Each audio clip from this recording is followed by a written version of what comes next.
So, like I was saying last time we presented, we were dealing with the sun, and it was very intense, very fiery, very strong energy there. So, on this occasion, we're going to balance that out with something a little bit more cooler, calmer, no less intense, but an intensity of a different quality this time. We're going to be dealing with the uh, with the moon. Let's see here.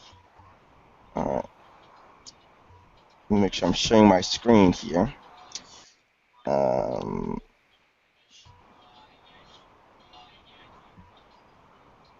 entire screen, Google Hangouts.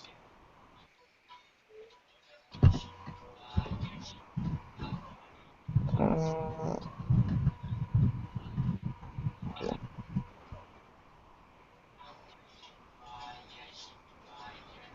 All right, can everybody see that? Yep. Yep. What do you guys see? This says Mystic Madness. Okay. All right. Very good. Hello, Nick. Hi, Welcome Nick. to the group.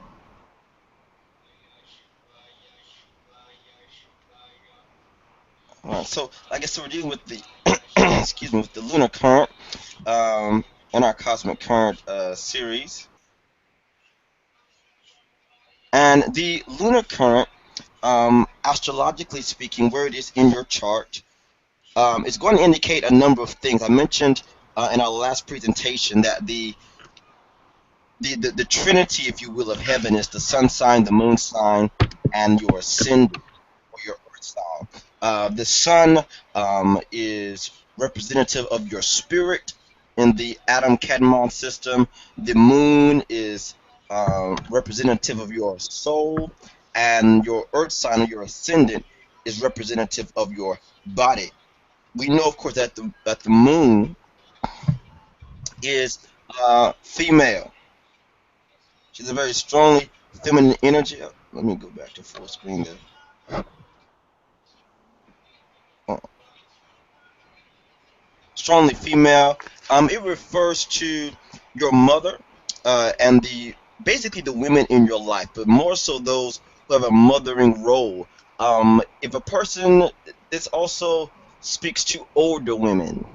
More of your younger women, more women who are your peers, is more so on the Venus current, where the women that are older, or you look up to for advice, or as a mentor, or as a type of mother to you, are definitely indicative of the moon.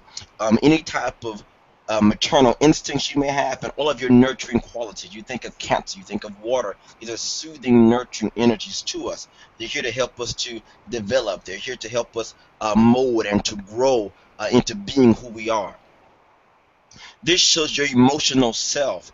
This is how you feel. When we think of the moon in your chart, the moon in your chart represents what you would do if there were no consequences,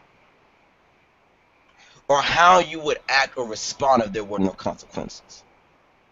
It is somewhat of your instinctual part of you. Your sun sign is the more socialized aspect of you. If we're dealing in the Jungian system of psychology, we deal with that part of us that has its instinct, it has what it wants. But then there's a part of us that says, okay, I'm going to get what I want, but I'm going to do it through the social constructs available to me. I'm going to do it in a way that is socially acceptable. That is more so where the ego comes in. The ego begins to devise a way to get what we want in a way that is safe socially. The moon sign is just this pure instinct. It is the you that's reflecting in a conversation. You are hearing, you are seeing, you may have a type of facial expression, you may want to look engaged, or you may be on a date and you want to look like you're engaged, but really in your mind, in your being, in your feeling, in your soul, your mind is somewhere else. You're really not interested at all. It shows us your personality. It is the soul. Remember, the word personality comes from the Greek word persona, which means mask. The soul is the mask the spirit wears. Shakespeare talks about that the world is a stage and that we're all players and we all have our entrances and our exits. These are the personalities that we encounter in our life. These are the souls of people that we encounter in our life. This is the moon and her many aspects to us. The moon also represents the mind, but whereas Mercury is the mind, Mercury is more so the left brain mind, the logical mind, the analytical mind, the reasoning mind, the mind of study and academia. Whereas the moon is the right brain. It is symbolic, it is intuitive, it is feeling, it is sensual, it is sensitive, if you will. This, of course, as I mentioned, speaks of our instinct and our intuition and our memory.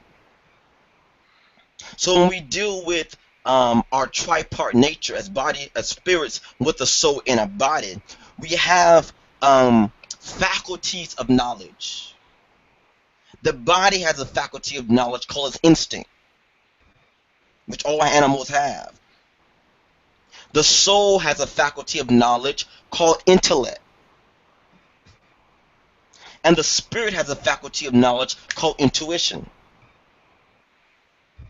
And because, as I mentioned before, your spirit is of the very same essence as your creator. The creator is omnipotent, omniscient, and omnipresent. Your spirit is omnipotent. It is omniscient. It knows all things. Omniscient, omni meaning all or ever, and science meaning knowledge. In other words, there is nothing outside of your knowledge. There's nothing outside of your spirit's knowledge. That is how intuition comes in. It is the expression of the spirit of its omniscience. Intuition is so curious in that we don't know how we know a thing, but we know that we know it. It is an instant knowing, a spontaneous knowledge. It is as if we have peeked into the whispers of the ethers and something was downloaded into our consciousness without any effort of our own. You may say something told me, or have had I on my first mind, or I thought that the answer was B. And we know that the beautiful thing about intuition is that it's always right. Intuition is always right. Intuition is always accurate, truthful knowledge. So the solar dignities, excuse me, the lunar dignities. The moon rules the fourth house. It is domicile in Cancer, of course. It is in detriment in Capricorn. It is exalted or an exaltation in Taurus. And it has its fall in Scorpio. Everybody all right so far? Yep. Yep. So for people who are born to the lunar gate, and we laid a foundation, and we want to go through this series as the prophets encourage us to do, line upon line and precept upon precept, here a little, there a little, here a little, there a little. We established in our last presentation that the cosmic gates, if you will, deal specifically with the hour a person is born in, not so much the season that they're in, whether it's in the season of Aries or the season of Cancer, but more so the hour they were born in. Were they born on a solar hour or a lunar hour or a Martian hour, etc.? People who were born during the hour of the moon, Cancer or not, we find there to be less self-conscious people than people who were born, like we mentioned in the last presentation, through the solar gate. They are more concerned about how they're being perceived, or better yet, received by others. So those who are born in the solar gate is more so about perception. Those born through the lunar gate is more so about reception. In other words, how will they appear? How are they doing if they are presenting well? Because again, these represent two cosmic polarities. We have the electric polarity and the magnetic polarity. Your electric signs, which are your air signs and your fire signs, also known as the masculine signs or the male signs. And I simply don't use that phraseology just because it puts people off in terms of gender and sexuality and so forth. But I like the terminology electric signs. And also, of course, we have the magnetic polarity, or your feminine signs or your female signs, which are your earth signs and your water signs. The basic distinction is this: your electric signs will go out. They will go out to meet you. They will go out of their way to introduce themselves to you. Hi, my name is. It is the person who on the street will just come up and talk to you. And I'm kind of some of us, we kind of taken aback. Why is we're taken aback? Because this electricity is kind of has this push. It pushes, doesn't it? Towards, so we pull back. And then you have individuals who are more magnetic, whereas they will not go out and say introduce themselves, but they will magnetize you to introduce themselves to them. So it is really the two strategies of pursuit. One will pursue you, or one will pursue its prey like a hunter in the wild, and will wear its hunter down and overtake it as a predator, which is the electric strategy. The magnetic strategy is when the hunter lays his trap and waits for the prey to be caught in it. So people who are born during the hour of the moon, we find them that they tend to be more interested in whether their audience is understanding and benefiting from what they're offering. Because again, it is to nurture. So is what I'm saying, is what I'm offering, is what I'm presenting, is what I'm expressing relevant to you? Is it benefiting you? Is it worth your investment? Because they always want to be of nurturing and of service. And they bring out the best in people. In other words, the solar stream will show that I am the best. The lunar stream will bring out the best in others. So it is a twofold side of alchemy as well. One is the gold and one mines the gold. One is the gold to be mined and one is the miner of the gold. Looking at the lunar kingdom, what does Luna, which is another name for the moon, what does she rule? What does she govern over? What is her kingdom of rule as a queen?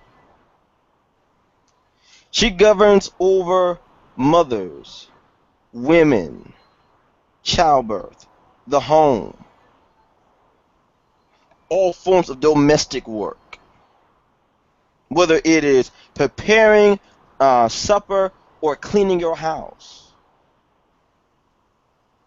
There is a lunar current that is flowing. The land, real estate, cooking, cleaning, liquids of any sort, any body of water, anything from a stream to an ocean, bathing. If you want to get in touch with your lunar current, or we want to alter or direct or redirect your lunar current, one of the ways we do this in applied alchemy, spiritual alchemy, is through the bathing process. I often ask practitioners that are my apprentices and practitioners that are also my peers, how often do you bathe?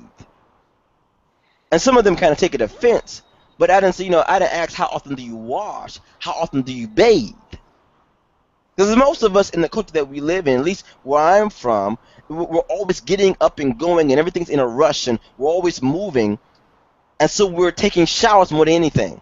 It's an in and an out type of thing. There's nothing wrong with that. So you've washed for that day.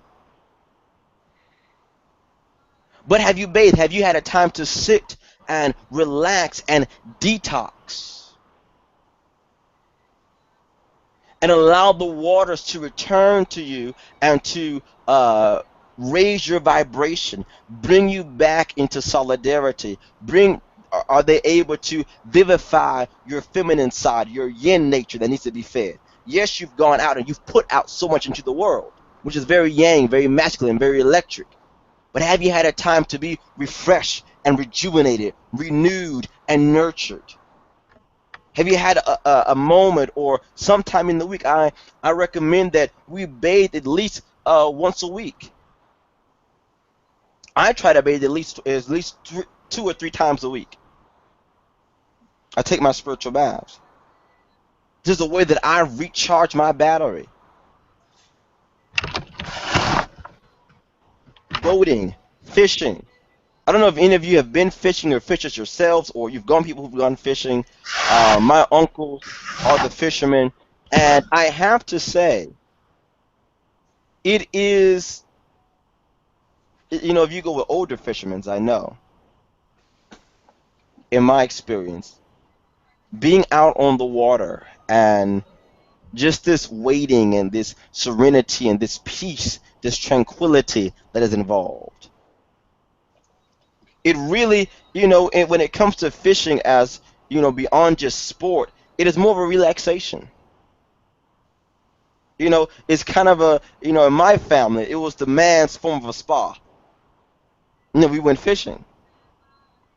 We had a moment to detox and maybe even talk, maybe even having moments of vulnerability, of weakness, of openness, of exposure of our souls to each other. We had times to being built up as men, times to really express certain things that we couldn't, either in a family setting or in a social setting with other people, but just among ourselves. There was something about the waters that made it safe.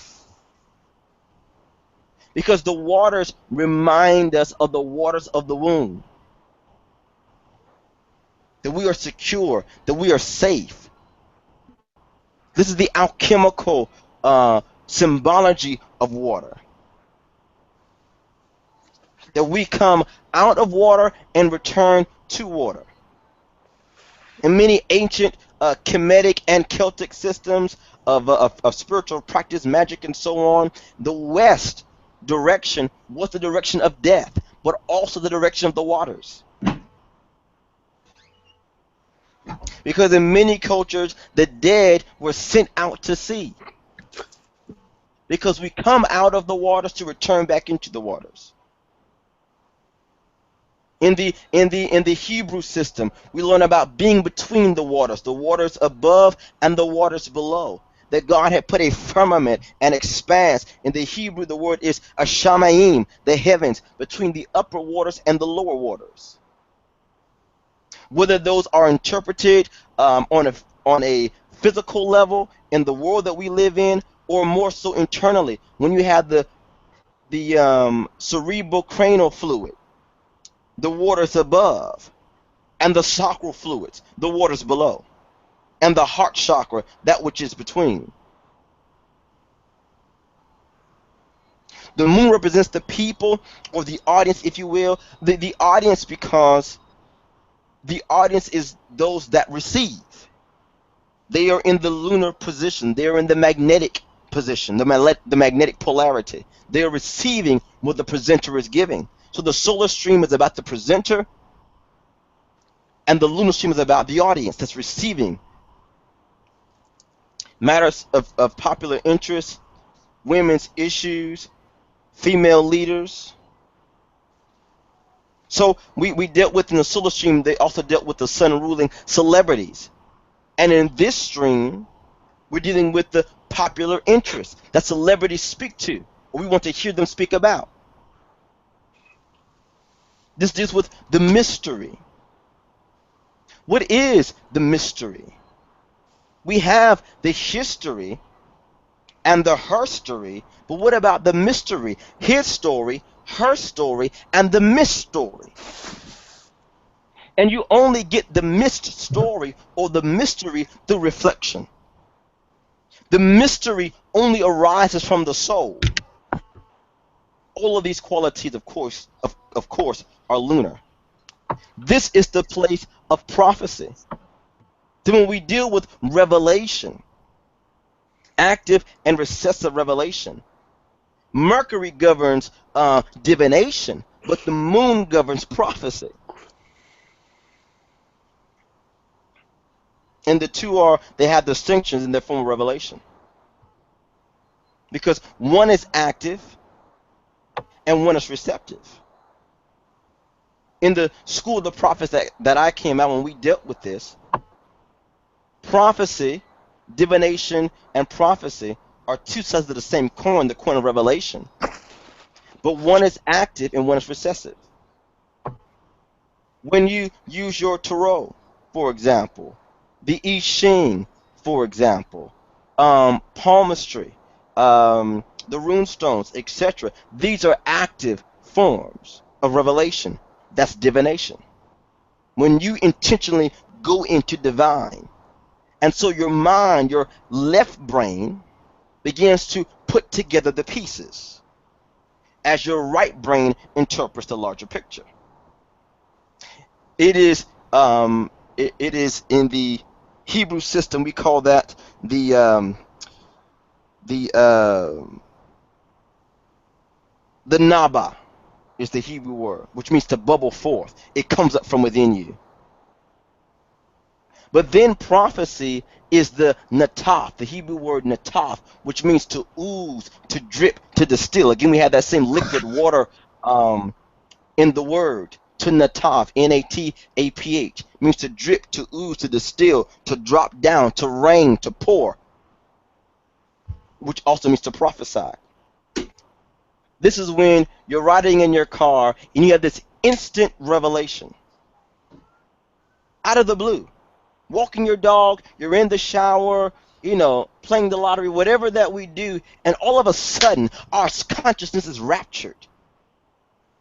It is seized by something else, and something is downloaded into us from the ethers. It's that aha moment. It is when the light bulb goes off. That is the moment of prophecy. That's why prophets and prophetesses of multiple cultures have had this concept of being close to the lunatic, close to the madman, because their consciousness was literally seized in a moment. All of that is the lunar sphere. It is the sphere of the madman, the sphere of the lunatic, the sphere of the ecstatic and the rapturous, the sphere of the psychedelic, the sphere of the transcendental. The moon rules the flux and the flow, the movement and the change. The sun is sustaining because it's stationary. Fire is stationary, but the waters move. There's a flow to them. There's an ebbing to them. That's why they are so pivotal when it comes to applied alchemy, even when it relates to taking your spiritual baths. Because as the waters in your tub are moving, they are flowing, flux and reflux. They are taking from and adding to, taking from and adding to, taking from and adding to. And what is that doing? It is getting us back in sync with the rhythms of creation. Are y'all guys all right? Are you feeling this? Oh, this is awesome, man. I'm loving it. Yes, but I have one question for you. Yes. Cosmic, so does it matter, for example, because you said that the one side rules Mercury and the other is the moon, does it matter whatever our Mercury is in our natal chart and whatever our moon is in our natal chart, that's how we're thinking, does that affect our thinking? Yes. Okay. Yes. So that is going to show us and indicate to us where our intellect is going to be superb in and specialized in, and where our intuition is going to be superb and specialized in.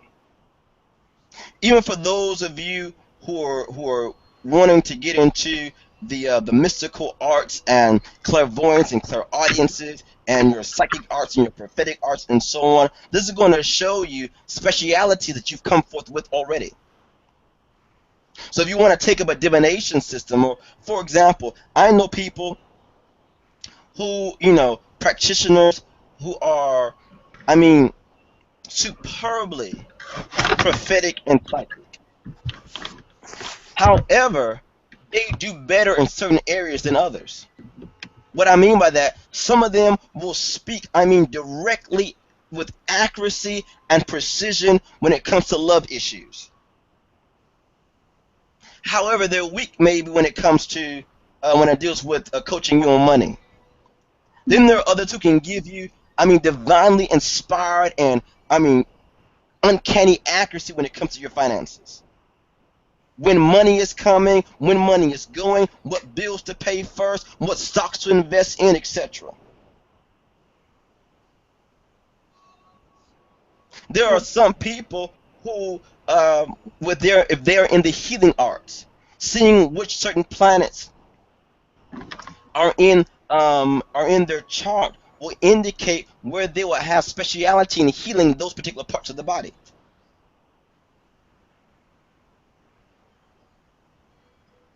Did that answer your question? Yes, maybe we can discuss this more after the presentation. Sure, not a problem. Thank you, brother. No problem. So again, moving into the to the lunar kingdom, moving deeper into the lunar kingdom. Silver is governed by the moon. Have you not noticed that in the popular folk culture that all of the nocturnal creatures are affected by silver? Werewolves, in some traditions, vampires. Especially if it's under a full moon, is what causes the change. Beware of the full moon. The werewolves activate under the power of the full moon. And what does that speak of? That speaks of what happens to man when the moon begins to pull out our instincts, begins to pull out our primal nature, our animal nature. When the man becomes the beast,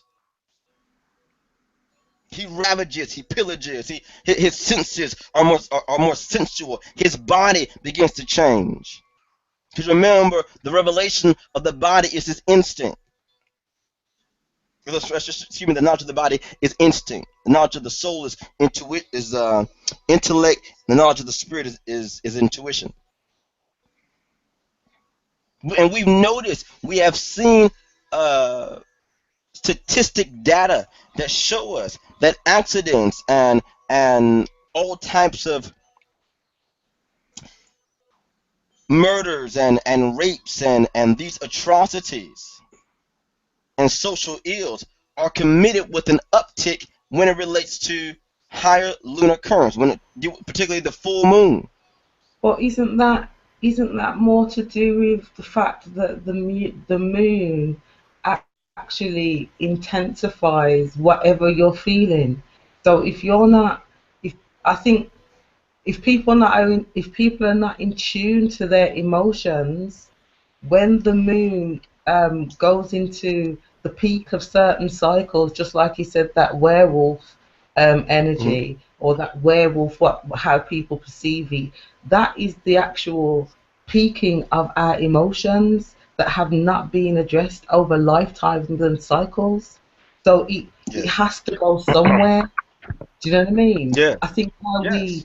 how we perceive it is as if um, people are losing their minds. It's not their minds they're losing; they're releasing emotions um, that have been trapped within them. Yes. Yes. Absolutely. You're absolutely right. And this is why when we're dealing with the lunar stream, there she Mama Moon, if you will, is a nurturer. And That's what does right. moms always want? They want us to talk to them Hmm. because it's a therapy, it's a healing. So what happens is we have individuals who are broken in their souls, who have not had healing, who have not had resolution or restitution. Amen. And so when Yes. these currents hit, they activate certain points, they trigger certain things, and it's being expressed, but it's not being expressed in a healthy way. Because either they've not submitted to, or others have not taken the initiative to bring them into a lunar space, a controlled lunar space, to deal with these things and to heal the soul. So, from that perspective, then, would you then say that um, solar calendar, the solar or the Gregorian calendar or whatever you want to call it, Mhm. that alone is not enough for mankind to, in order for us to evolve and heal. We cannot just work from the Absolutely solar not. calendar. No, We no, no, no, actually no, no. need And to carry on. Sorry. no, I'm sorry. You when you said that, you quickened me. And you're absolutely right, because doing that has been what has led to the state of, Amen. well, one of the things that has led to the state of our society today. Thank Again, you. if we just Yes. hark on this blazing electric energy, strongly masculine, burn everything inside. Think of that. If we only have the sun, that's not good either.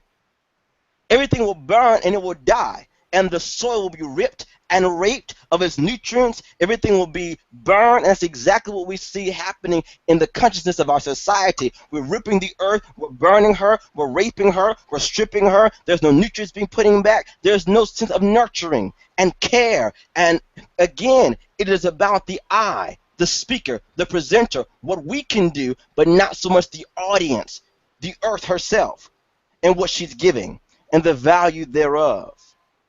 That's why the planting season, the vegetation season, was not just based upon the solar system, but also the lunar system.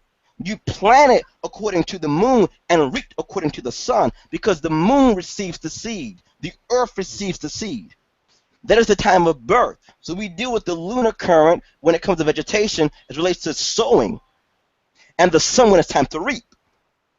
And it's interesting because when you look at it from a perspective of the sun and the moon and actually see yourself as being the sun and the moon, you can see that nature Hmm. is actually showing us the cycle that we must each complete throughout Yes, every 12 throughout every 12 or 13 months, however you see, it doesn't matter. But there is a particular cycle of planting and reaping and then things going dormant.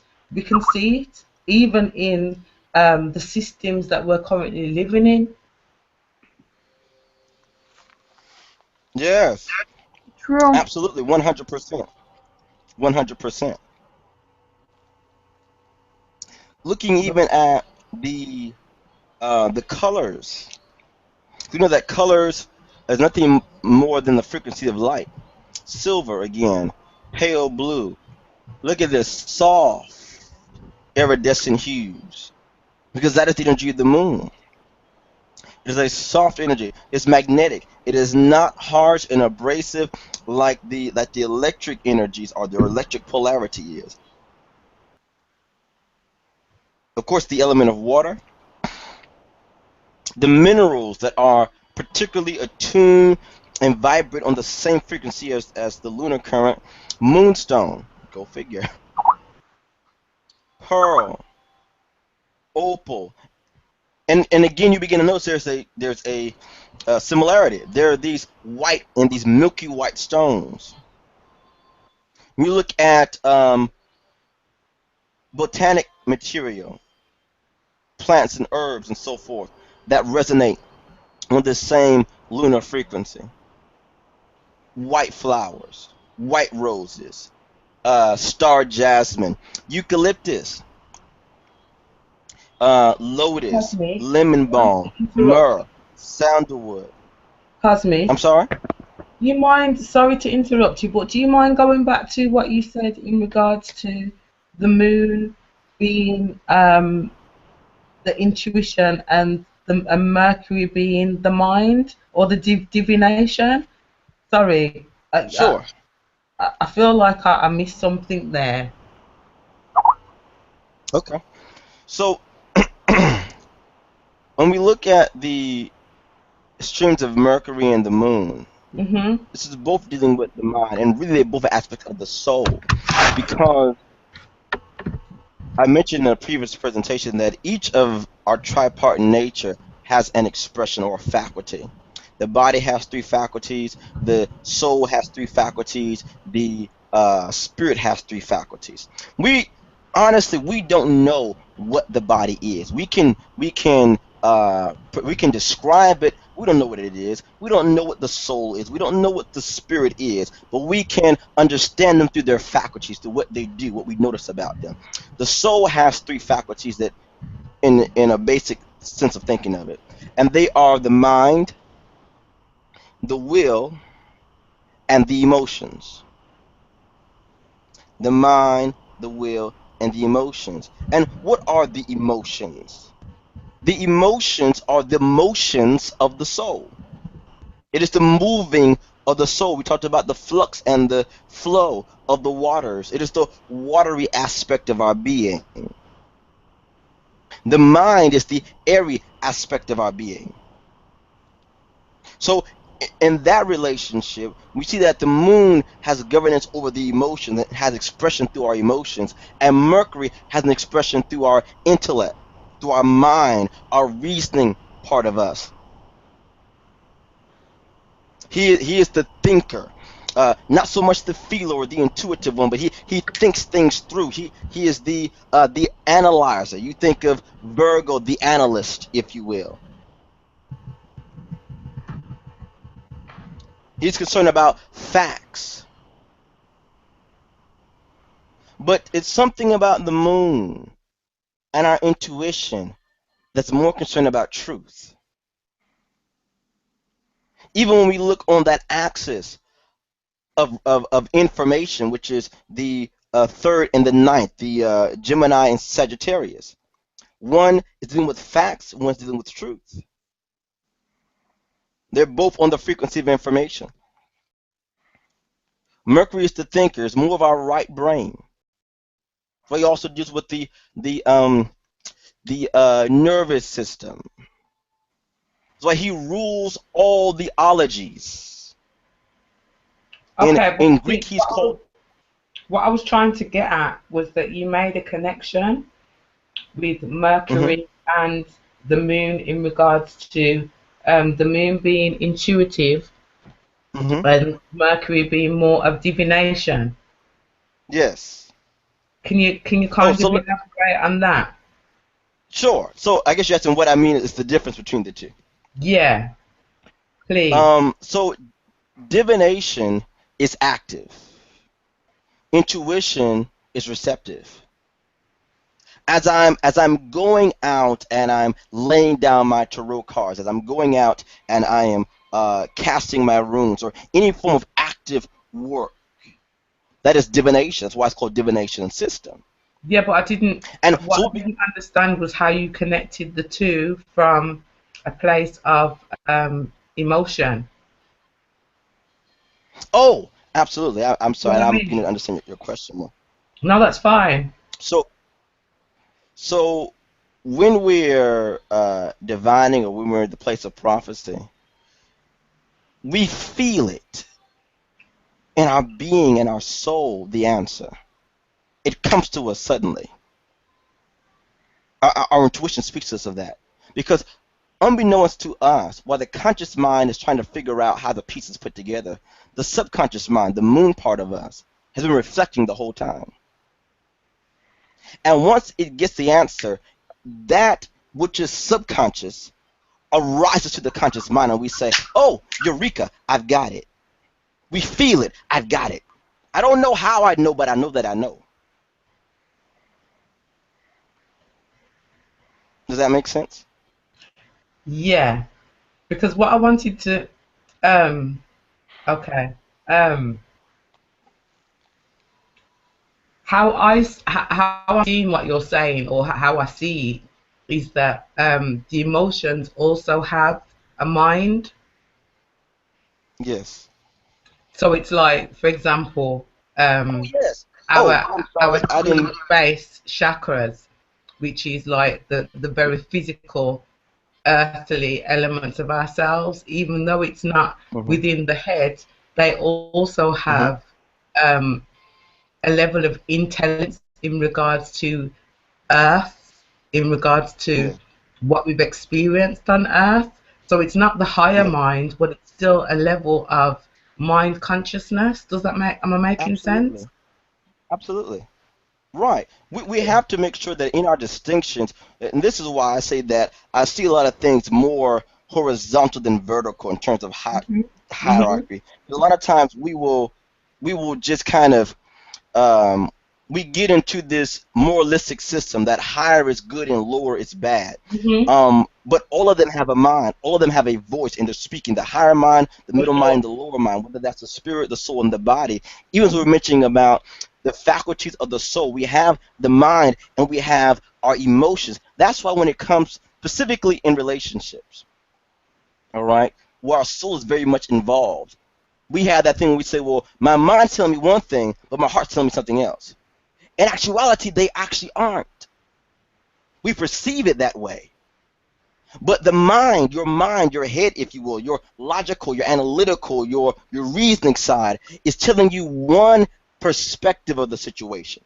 Hmm. And your intuitive, your feeling, your emotional, your sensitive side is telling you another aspect of the situation. Hmm. And that's why they are both faculties of the soul, because you need both of them to express the third faculty of the soul, which is will, which is your desire or your choice. So we have this balance that is way within us, in our soul. On one side, the balance is our logic and our mind and our intellect. On the other side is our feeling and our emotions. So one is air and one is the waters. That's why it says that the Spirit of God hovered upon the face of the water. Spirit, the pneuma, the breath, the air. And it was somewhere between there that something solid or the landmass arose. It is when breath moves out of your mouth when you're talking. Breath is hovering. Spirit is hovering over the moisture of your tongue. And it's creating something.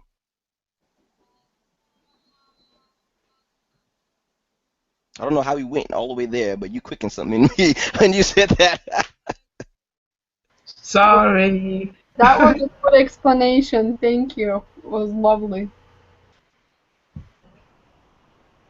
All right, we're okay. I'm trying to get back to my presentation now. I'm just a spontaneous Sorry, experiencer of Magni. consciousness.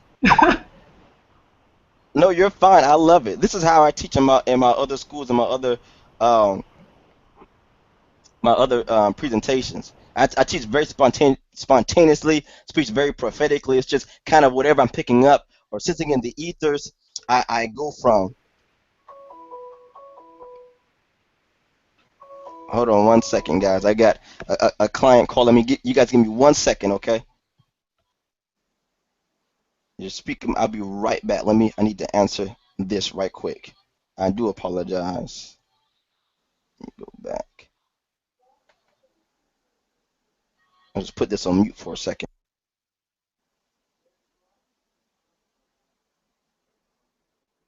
So, guys, would you like to talk about that more after? About like where our moon is and where our Mercury is and how that's affecting our intuition and our logic? What do you think about that?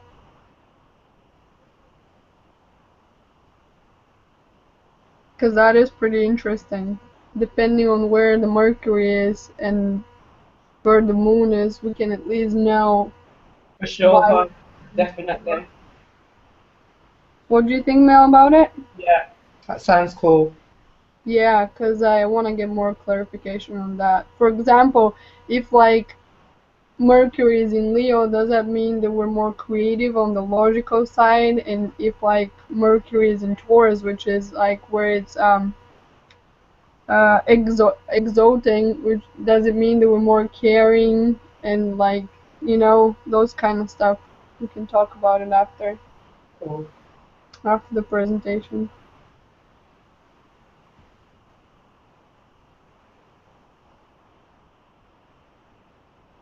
Meme, how are you doing?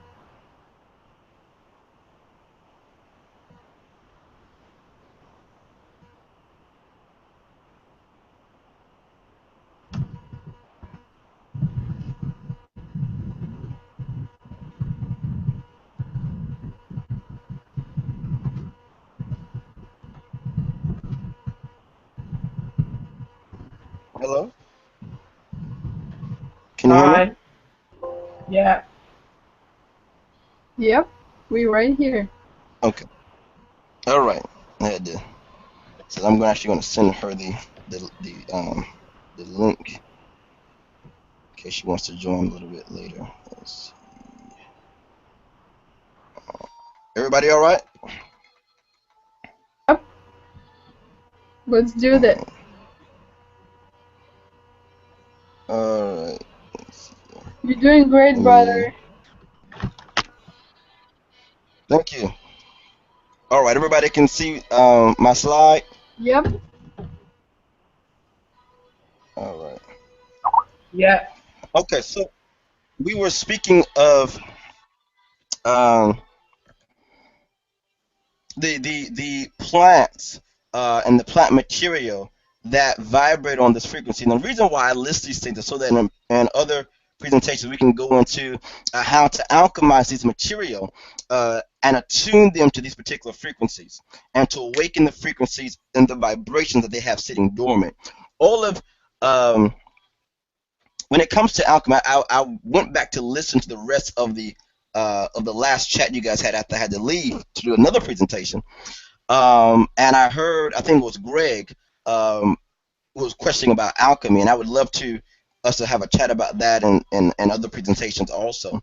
But alchemy, basically, from my perspective, um, let me explain it to you this way. So creation has this default default operation. In other words, all of creation is operating on a default setting. Let me put it like that. If you have a Windows computer, you know that there is a guest account, a regular account, and then there's administrative account, right? Um, what alchemy does, alchemy allows you to access the administrative account of creation. So what I mean by that, for example, moonstone, pearl, opal, these people just think of just rocks, just minerals, nothing more, nothing less. They're just rocks. They're just stones. They may look nice, nice and smooth. You know, you may consider them precious stones to put in jewelry, but that's about as far as it goes. That's because that creation, that mineral, is operating according to its default. But the alchemist knows how to intentionally activate the administrative account, the administrative blueprint, the hidden blueprint of that material. The alchemist knows how to access the oak tree in the acorn. That is how we were able to create the type of spiritual formulas that we do, whether it is a bath salt, whether it is a candle, whether it is an incense or what have you. And by burning that candle, burning that incense, you literally feel a shift in your environment. The atmosphere is adjusted. Or the candle, and you begin to see certain sequences of your life alter,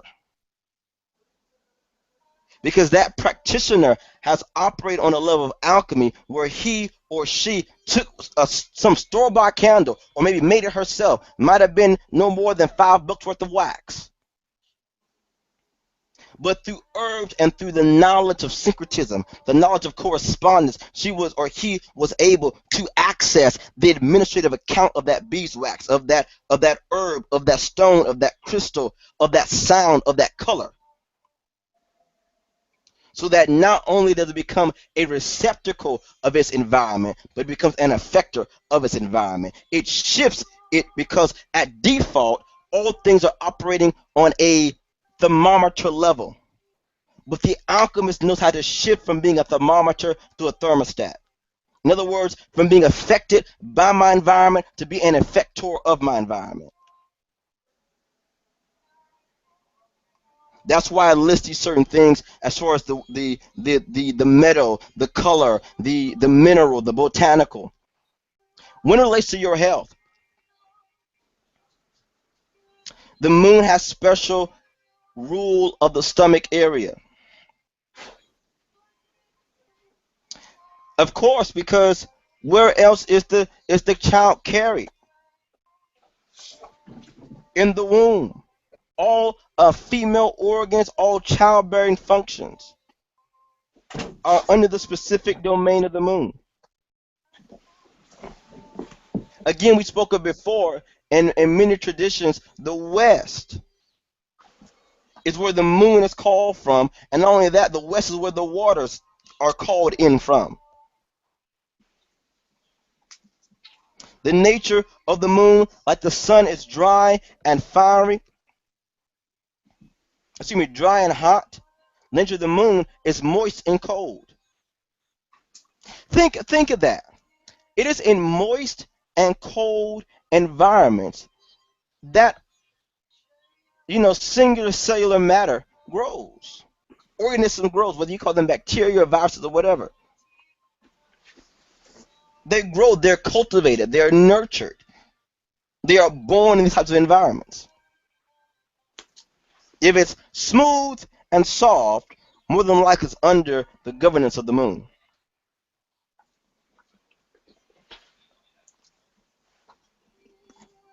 The moon governs, of course, the fourth house, which deals with the home, the roots, your ancestry. I don't think I spelled that right. Ancestors. I might be. I don't think I spelled that right. Ancestry, where you come from.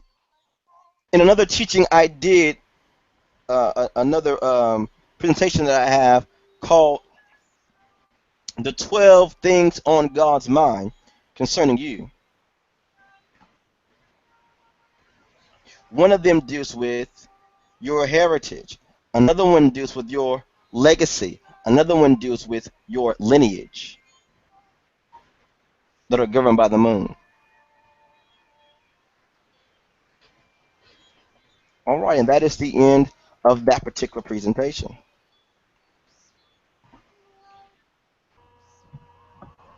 Thank you very much, bro. That was excellent. Thank you, brother, for that balance from the previous presentation. Yeah, sure. Alright, I think we can go offline now for everybody who's watching the video. Bye, If you guys YouTube. want to share something else that you want to be recorded. Yeah. I mean, I've got tons of stuff on the moon. If you guys want to keep going, Alright, then keep it's up to going. you. All right, because I've got today I've got tons of stuff and tons of time. Um, Right. so on another level, we mentioned about where the moon is um, in our chart. Not only that, we know that the moon transits through the signs of the zodiac. Did you not know that there is a specific energy that it it is much like a prism or a glass window, a stained glass window. Mm-hmm. If you've got a blue window, a green window, and a red window, think of that as different zodiac signs, different signs. As the moon is circling around your house and her light is shining into your house and she's going around your house, there's going to be a blue light, a green light, and a red light. Mm-hmm. The same way when the moon begins to transit to the zodiac, there's a light, there's a different light, there's a different energy, a different frequency, a different vibration that is focused, is honed in on, like a prism. We know that light, pure white light, refracts into 7. Cosmic light always refracts into 12. You have 7 lights, 7 luminaries. The sun, well, more than that, we've got 10. But as it relates to us and what is practical to us, Summer mentioned in my last presentation about why I really only put my weight on the ancient 7. The reason for that is because of their transitory and the resonance and the frequency of resonance that they have. Saturn goes out 30 years, and he'll return about 3 times in our life. We go into Neptune, Uranus, and Uranus, Neptune, and Pluto. These energies are they are distant, and because of that, they are so subtle, they do not have as much of an intense or direct effect on us individually. So much so, they are called the transpersonal planets, because when we see their influence doesn't just affect individuals, their influence affects governments, affects civilizations. They affect us on a global level. But as we begin to go out towards Saturn and the rings of Saturn, that's what we can pull on to have a more individual effect. It's simply how far out do you want to stretch? Because the farther out you stretch, remember, when you stretch a thing, it gets thinner and thinner. So as we begin to go out towards Neptune, Uranus, and Pluto, they have a less intense effect on us, unless our chart deems otherwise. But on a global level, in a geocentric view, they have a lesser um, effect in terms of amplitude than with Saturn or Jupiter or Mars or the Sun or Venus or the Moon or Mercury. We see their effects very directly. We see them quickly.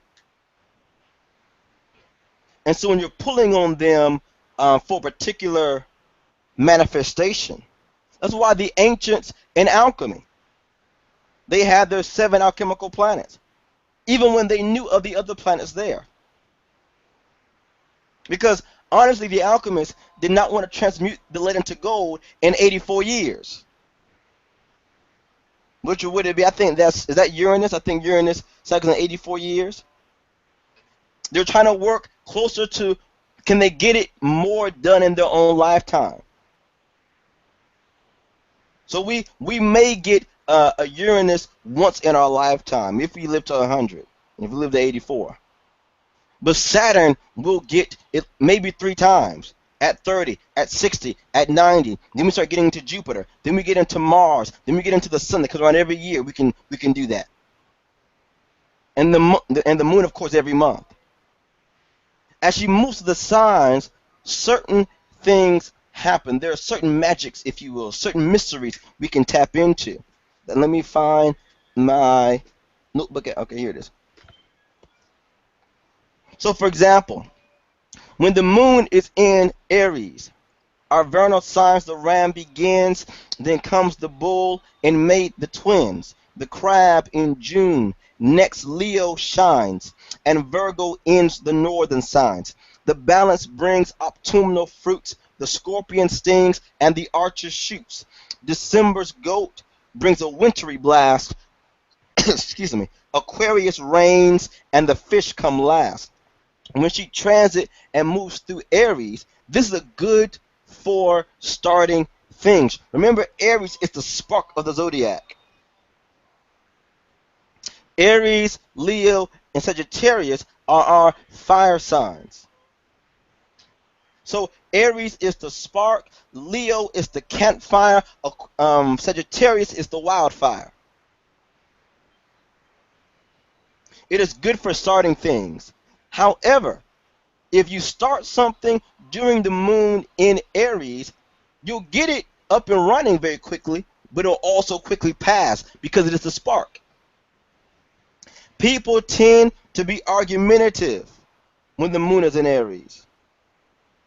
It is the best time to work any type of magic or alchemy involving leadership, authority, rebirth, spiritual conversion, or willpower.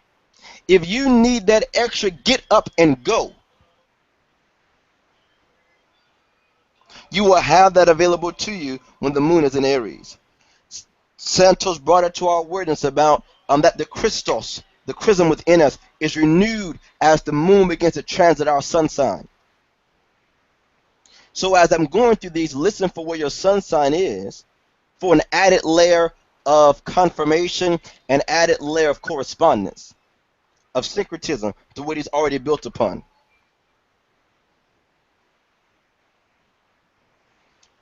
So okay, willpower. Also, healing rituals for ailments of the face, the head, or brain are best done during this period of time. Also, some of the ancient practitioners and astrologers would say not to get any surgery done on those particular parts of your body while the moon is transiting that sign.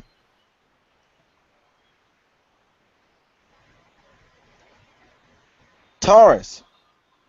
When the moon is transiting Taurus, things begun now last the longest. They tend to increase in value. They also become harder to change. If you want to make an investment, this would be the best time. Taurus, of course, governing over the finances, that which are physical resources of ours. And we want to get that residual return on investment. I actually have a Taurus prayer somewhere in here that deals with finances and so on and resources. Maybe I can put that in the chat when I type it up. Not only that, this brings out, when the moon is transiting Taurus, brings out an appreciation for beauty, sensory experiences.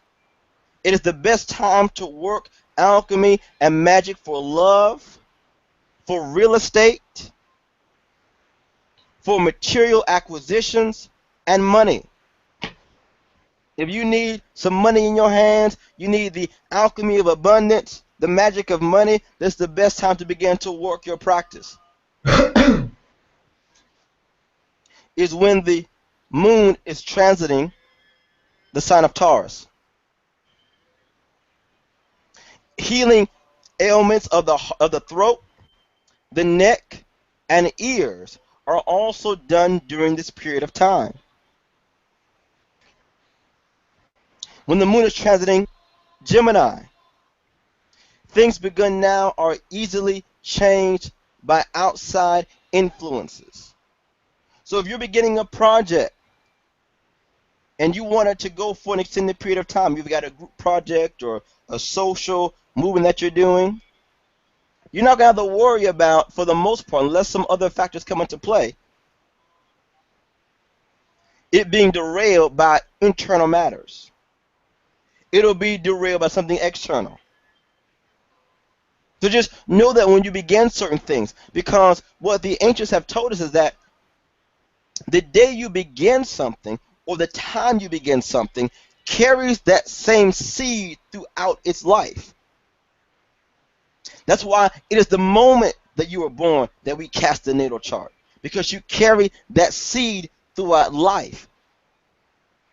One of the brothers from the last presentation talked about that you receive that charge from the ethers. Whenever you begin something, it receives a particular charge, a particular blueprint, a particular seed, a particular seed from the ethers that it carries out and is matured and expresses itself throughout its life.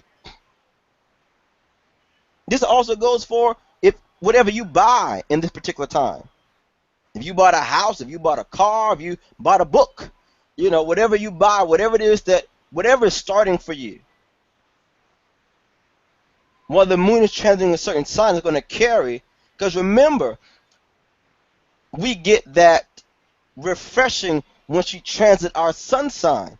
Why? She's dropping a fresh seed. A fresh egg is being dropped. So this speaks to us when it relates to Gemini, that things that are begun when the moon transits Gemini are easily changed by outside influence. This is the time for shortcuts.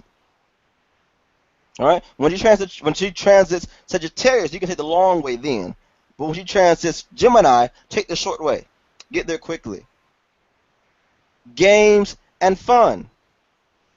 It is the best time to work magic and alchemy for good communication, for a change of residence, if you need to begin to look for another place to stay. So we saw here when Taurus, she's transiting Taurus, the time for real estate. So that would be the time you begin to list your house. But now she transits through Gemini. Now look for a second house. Just giving you an example. Anything that deals with writing, public relations, travel.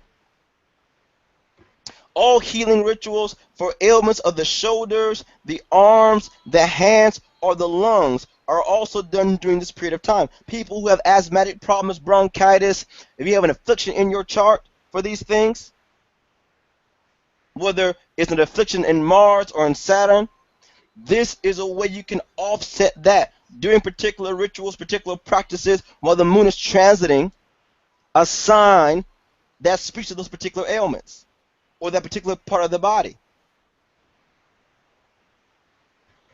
So if your chart is saying that you're going to have a deficiency, or that there is an influence to oppose you in your throat or oppose you in your circulation, well, when the moon begins to transit that, you know to do particular work to dismantle and to offset that, or to offset that opposition. This is how we ascend beyond just having our stars rule us, and we begin to rule with our stars. You guys, give me 1 second.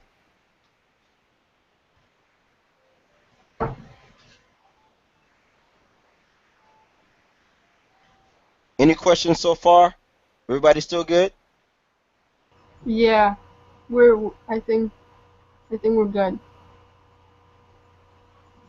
All right.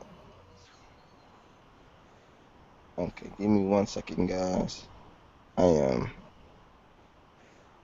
This explains a lot with like working on different parts of the body while the moon's transiting. And what about on the natal chart, whenever you're born, where your moon is?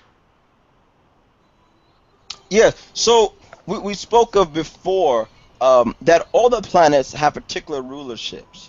Hmm. Um, we're dealing specifically with the moon now because we're going to other presentations about the other planets. You'll also see how when they transit that there are other influences they give to as well.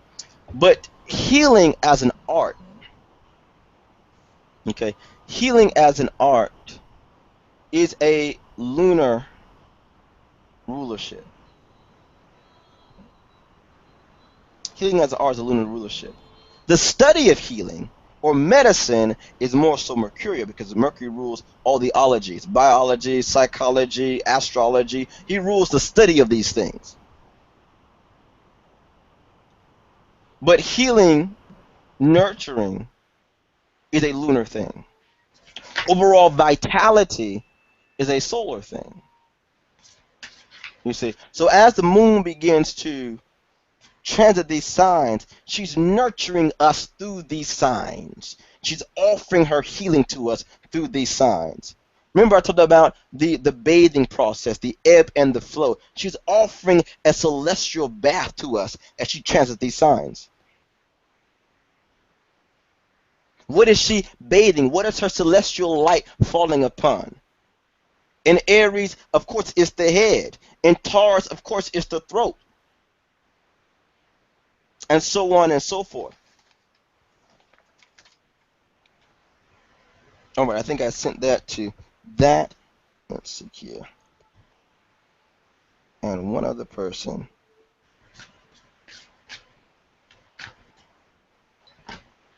Because I promised I would put this up here. All right. Healing rituals. Okay. For ailments of the shoulders, the arms, the hands, or lungs are also done during this period of time. When she's transiting Cancer, and you know there's going to be a strong resonance in the heavens because she rules Cancer. She's in her domicile here. Stimulates emotional rapport with people. I mentioned before, and the other sister commented there about when the moon brings out these impulses in us. and that if you're broken or you're not whole, that this can come off in unhealthy ways. And I also added there that we have to use wisdom and to know how to submit to counseling, or how to um, take the initiative to counsel our peers or people that we know who are hurting. Well, this is the best time to do it when the moon is transiting Cancer.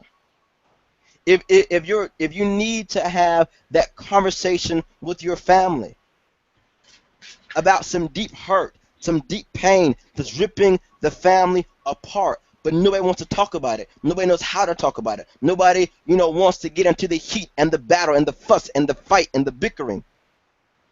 But there's an issue, an emotional issue. Maybe there's been a trauma that's gone on, or an injustice or an offense that's happened. And we've allowed it to fester in our souls. We've allowed it to decay in our hearts, and it's caused an issue.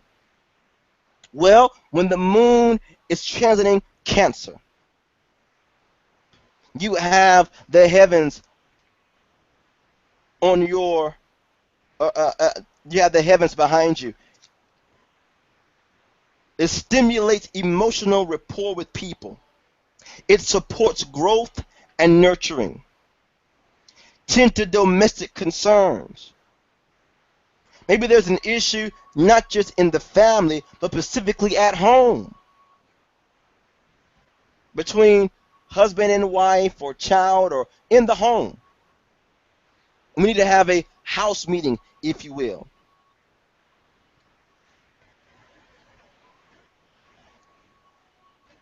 The best time to work magic and alchemy for home and domestic life.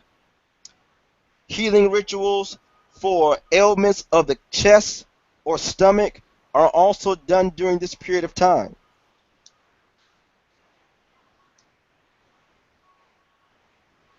Okay. As we go into uh, Leo, when the moon is transiting Leo, this draws emphasis to the self, to central ideas or institutions, away from connections to others and emotional needs. Oh, excuse me. Y'all, I can't read my own writing. A way for connections with others, okay, and emotional needs. So for me, the moon in my chart was transiting Leo. So when I was born, she was giving this. This was the light she was giving to the plane I was born into. Because my moon is in Leo.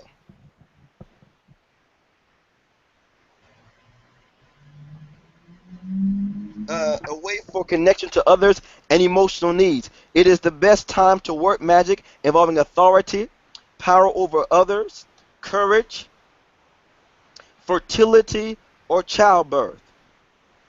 Healing rituals for ailments of the upper back, spine, or heart are also done during this period of time.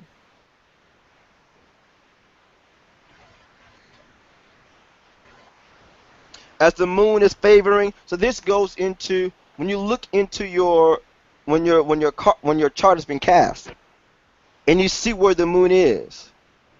This is an egg she deposited, a seed she deposited into your cosmic blueprint. That's why I said, listen for what I'm talking about your sun sign, because she was transiting that. When Santos talks about your chrism being renewed and being refreshed and being recovered, being regenerated, if you will, it going back up. This is the spark that she gives. This is the seed that she drops, the egg that she drops that initiates this process.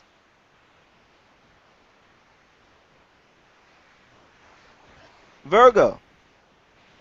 As the moon is transiting Virgo, this time favors accomplishments of details and commands from higher up. This is the time to become detailed oriented. Check your details. If you're beginning something, If you're buying something, this is the time to actually read the fine print. Ask the questions you wouldn't normally ask. Because we know that, as they say, the devil is hiding in the details. And Virgo, the analyst, picks apart the details to find the devil hiding behind them.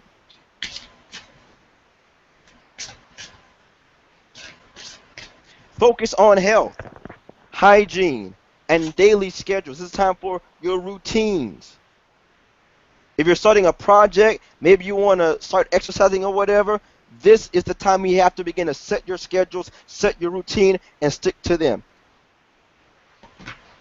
It is best to work magic and alchemy involving employment, intellectual matters, health, and dietary concerns. If you want to change your diet, maybe you're shifting to being vegan, shifting to being vegetarian.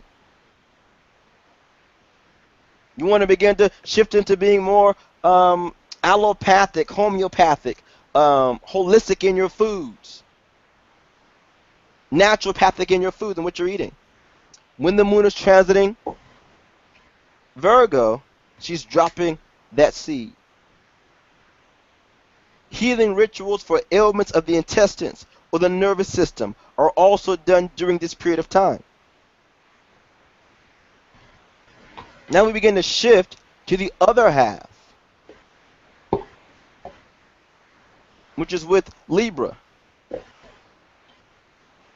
Libra, when the moon is transiting Libra, favors cooperation, compromise, social activities, balance, and partnerships. If you're wanting to partner, you're looking to collaborate on a project, when the moon is transiting Libra, it's the best time for that. This is the best time to work your magic and your alchemy involving artistic work, justice, court cases, partnerships, and unions. Mental stimulations, karmic, spiritual, or emotional balance. When I have people who come to me as clients, and they're coming because they're dealing with a court issue. Because I still have people who deal with the court systems. Some do it in a carnal way. Some do it according to sovereignty. Some have their other methods. But they come to me to give them a spiritual prescription to help support what it is that they're doing. Normally, I either schedule them for a consultation when the moon is transiting Libra, or I do my alchemy and my work when the moon is transiting Libra. Because she's dropping that seed. To deal with court cases, to deal with justice. Any form of artistic work. I've got a client now from California. And she loves to get these candles from me because she's a painter. She wants to keep those creative currents flowing, if you will. Artistic currents flowing. She loves to paint. I mean, she does some beautiful work. The candles that I make then, or the soaps that I make, are either under this type of aspect or a Venus aspect. To bring that in. Healing rituals for ailments of the lower back or kidneys are also done during this period of time.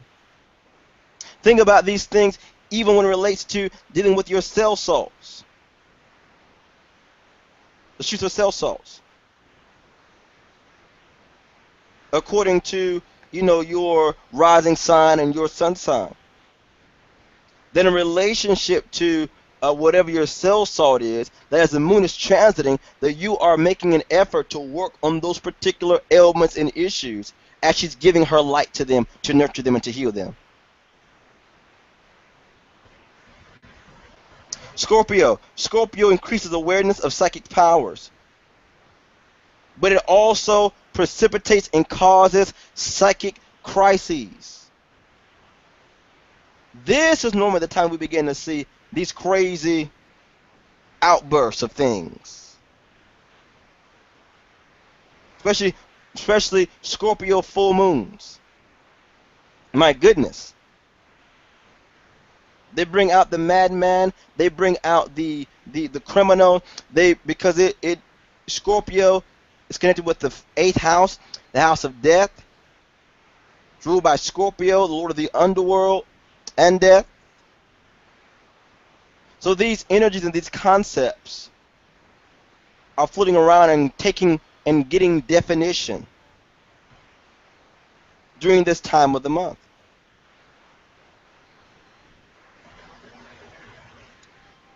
Let's see here.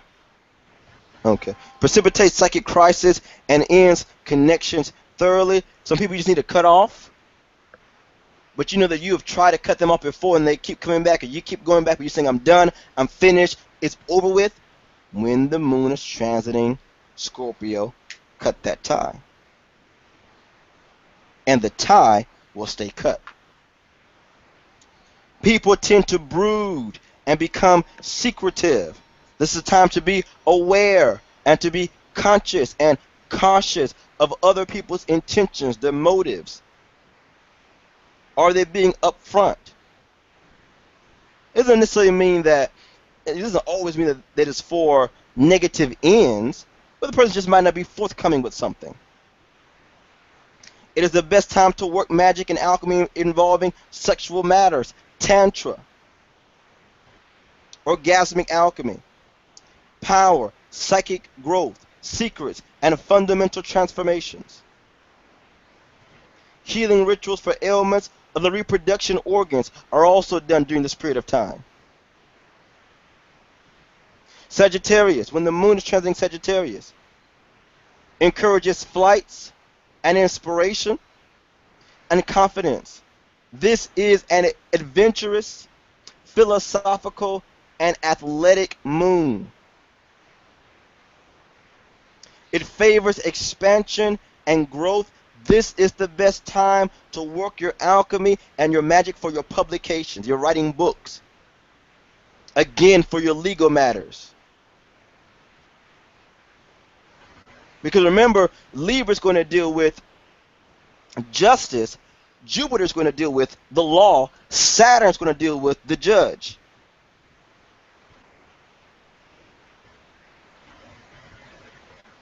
Legal matters, travel, and the truth. So, if you're dealing with someone and they've been lying to you, every time you ask them a question, try asking them that same question or similar question when the moon is transiting Sagittarius. And see how the truth finds its way out. Brother, that is so true. Yes. That is so true. No, seriously, it's I'm a Sagittarius and my moon is in Sagittarius, and Mm-hmm. honestly, it's only now in my age of whatever I am that I'm realizing that I was all being able to hear people not tell the truth has always been there, Mm-hmm. always been there. So that what you're saying there resonates a lot. Oh yes, I'm telling you, I've when we talk about in Cosmic Alchemy, my business, we talk about um, maximizing your potential as a spiritual being Mhm. by getting strategies for shifting the currents in your life. Well, the first strategy is recognizing the currents in our life, the cosmic currents, the celestial currents in our life, and developing a strategy accordingly. So you're dealing with a situation or a people or an environment, and you are not getting the truth. Here's a strategy for you. Here's a tactic for you. Try asking them when the moon is transiting Sagittarius. Because Sagittarius, this is why he has his arrow. His arrow pierces, punctures, and penetrates through lies, deceptions, inaccuracies.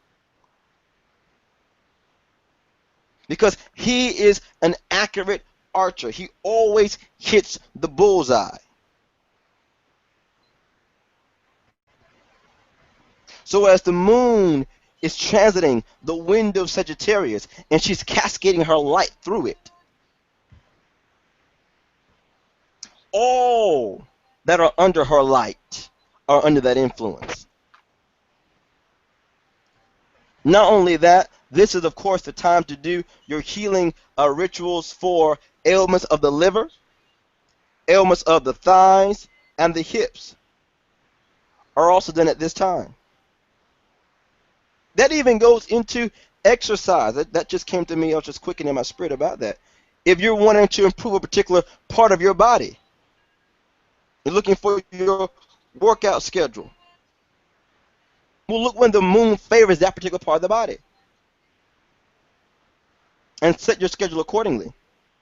Maybe some of us want to get that six pack, but when she's transiting Virgo, if we want to get those biceps, those triceps, when she's transiting Gemini, if we want to work on our thighs and our hips and so on, the buttocks area, whatever, do it according to the cosmic calendar.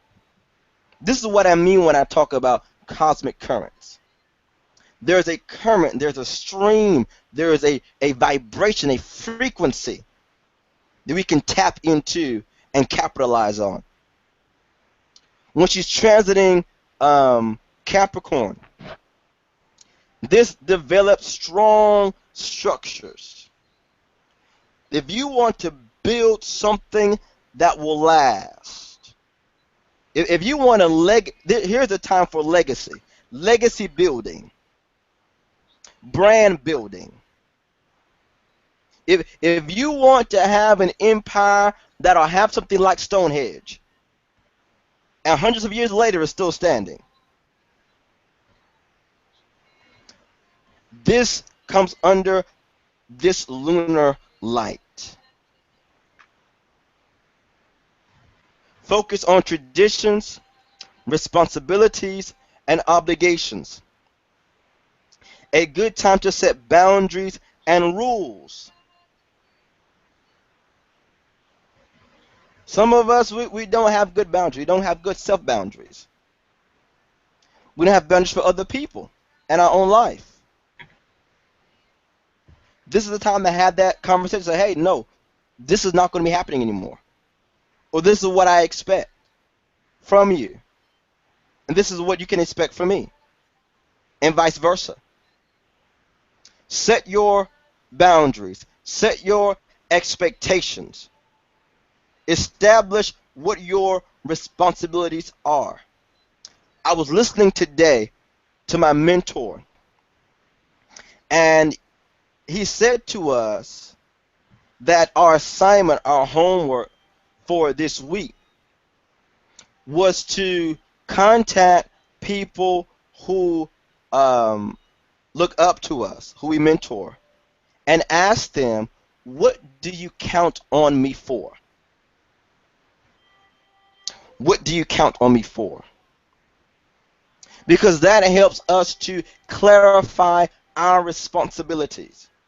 It also helps to keep us humble. Helps us to keep us objective. So if that's not the case, it's a time to, in your own private time in your practice, ask the question, what do others count on me for? And what do I count on them for? Do you have a precise and an accurate expectation, or is it something very vague and nebulous? Because that way we know when we have fulfilled our responsibility and when we've not. We know when to say yes and when to say no, and make our yay yay and our nay nay, and have a strong yes or a strong no. This is also time for to work our magic and our alchemy for organization, for ambition, for recognition, for career, and political matters. Healing rituals for the knee, the bones, the teeth, the skin are also done at this time. Hey, if you're going to schedule your dentist appointment, I'm also doing when the moon is transiting. Um, well, actually, the ancients would say no, don't do that. They would say don't do any surgeries on the particular parts of the body when the moon is transiting those particular parts of the body. But your own healing practice from the core of your spirituality is greatly encouraged during this time. Aquarius. When the moon is transiting Aquarius, it is the rebellious energy. Time to break habits and make abrupt changes. If you have an addiction you want to stop, maybe it's a habit, a self-sabotaging habit. If you need it broken, you can do it when the moon is transiting through Scorpio. When she comes through Aquarius, she's coming to cause sudden, dynamic, out of the blue, abrupt change. This is that cold turkey type of breaking a habit that's sustained. If you need instant, spontaneous deliverance from something, you've been having a stream or a stream of depression you need to break out of. Self-sabotaging opinions of yourself, low self-esteem, rejection, self-rejection, depression, suicide, self-sabotaging tendencies, thoughts, and patterns, cycles of relationship that we're trying to break out of, break through. When the moon is transiting this particular sign, she is dropping a seed to bring that in. And through your spiritual practice, you can capitalize on that. It is a time for personal freedom and individuality is the focus. Maybe you're in a system or in a place or with people and it's controlling. Whether you're in a cult or you're in a system or a group or a movement or a company or a society that wants to control you, dominate you, manipulate you, use you, seduce you into error, this is the celestial light that breaks through, breaks in, break out, break over, breaks down that particular darkness. It brings deliverance. It brings restitution. It brings us out. It breaks us out of our bonds. It destroys our shackles. It dismantles our jail cells. I know I really felt that. I'm sorry. My spirit is getting quickened as I'm talking about this. Breaking of bad habits, unhealthy addictions. This is a time to work your magic and your science concerning your magic, working your magic and your alchemy concerning science, freedom, creative expression, problem solving, extrasensory abilities, friendship, the breaking of bad habits or unhealthy addictions, healing rituals for ailments of the calves, the ankles, or blood are done at this time. And of course, Pisces.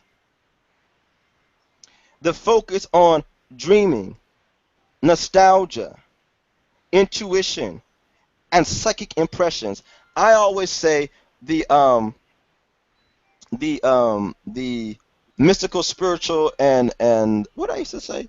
Yeah, the magical signs are Scorpio, Sagittarius, and Pisces. Scorpio is the occult, Sagittarius is the spirituality, and Pisces is the mysticism. A good time for spiritual and philanthropic work.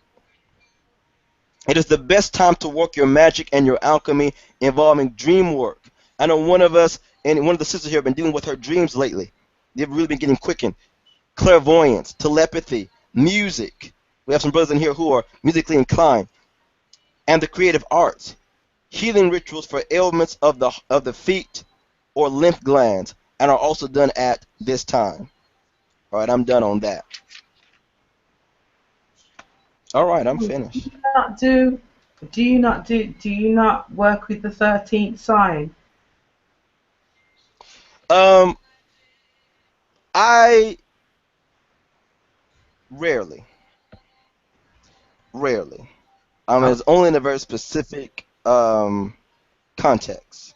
Um, Officious, that really corresponds to, if we want to get into the 13 matches of the moon. Um, but because my basis really is the ecliptic, and officious functions in my practice better as a deacon okay. of Scorpio. Yes, I know his feet touches the ecliptic. His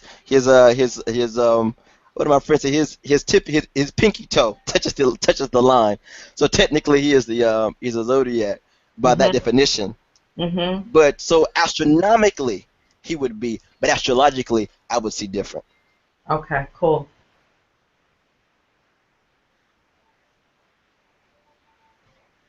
All right, so I'm open to the feedback, and I'm opening it back up. I'm releasing the the platform so you guys can we can dialogue and go. I'm anxious to hear what you guys have been thinking. Well, that was a great information. It was a lot to digest, but I think we can handle it.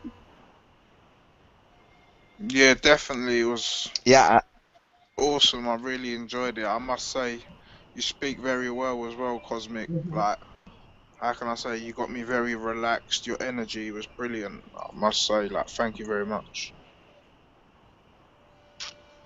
that's that Mercury man.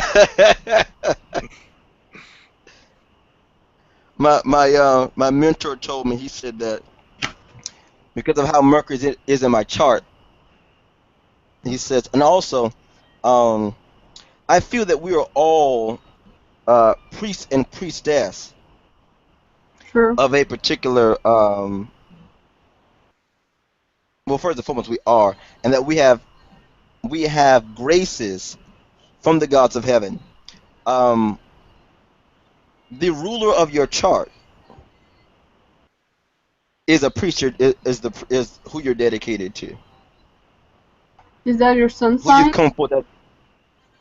Well, actually, Santos um did a series about the ruler of the chart. I don't know if it was with you guys or another video I saw, but it's based upon adding up the essential and the accidental dignities, which I will not say that I am an expert in regard, but I understand the concept of them. Um, is more than just your sun sign. Now, many times, um, sometimes the rule of the chart, I think the ancients say that the rule of the chart can't be the sun.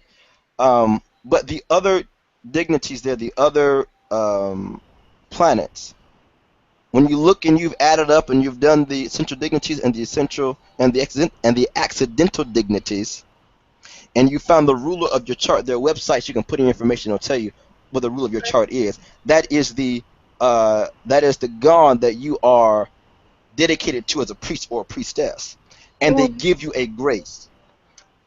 Mine, depending on what system you use, one of the systems that I use, I think there's two of them, was definitely Mercury in my chart. What my mentor told me was that Mercury not only spoke before the gods, but spoke on their behalf. He said, in cosmic, you're going to find that there's a grace on you to do the same thing, to speak before the gods and to speak on their behalf. And when people hear you, they're going to hear the echoes of heaven and the whispers of the ethers. As a matter of fact, I have that CD somewhere. He gave me he gave a prophecy to me, and that's one of the things he said. I have it on CD somewhere. wow. That's one of the things that he said. Well, if you guys, we can now discuss some of our charts and we can talk about the planets. But I think we should probably go offline because that's pretty Yeah, we can personal. go offline. Yeah. Well, alright, we can say bye to YouTube. Bye, YouTube. Bye, See you in the YouTube. next video.